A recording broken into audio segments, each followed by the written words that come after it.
সন্তান হলো রুগ্ন, তিনি হলেন পাণ্ডু। তাহলে একজন যদি অন্ধ হয়, একজন যদি রোগগ্রস্ত হয়, তাহলে এত বড় রাজ্য কে চালাবে? চালানোর কেউ নেই।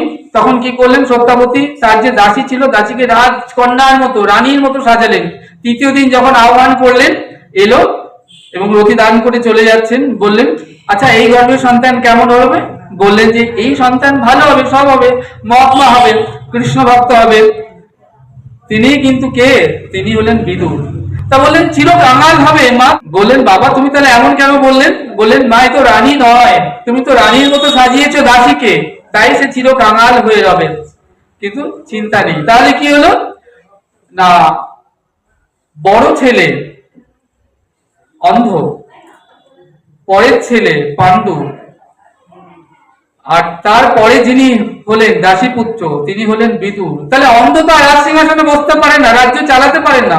তাহলে পাণ্ডু হলেন রাজা, এবং পাণ্ডু রাজা হয়ে তার সঙ্গে কি হলো? কুন্তির সঙ্গে বিবাহ হলো। কিছুদিন পরে আবার মাদ্রিকেও তিনি বিবাহ করলেন। তাহলে পাণ্ডুর দুটো পত্নী, কুন্তি আর মাদ্রি। এদিকে কি হলেন?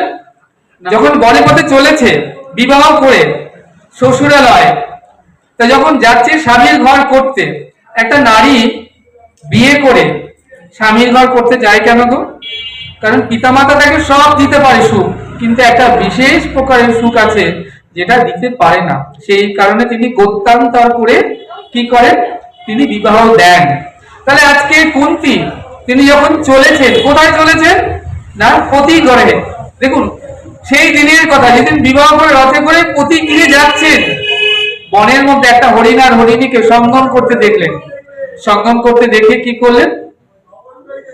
কৌতুক বশত বাণে বিদ্ধ করলেন।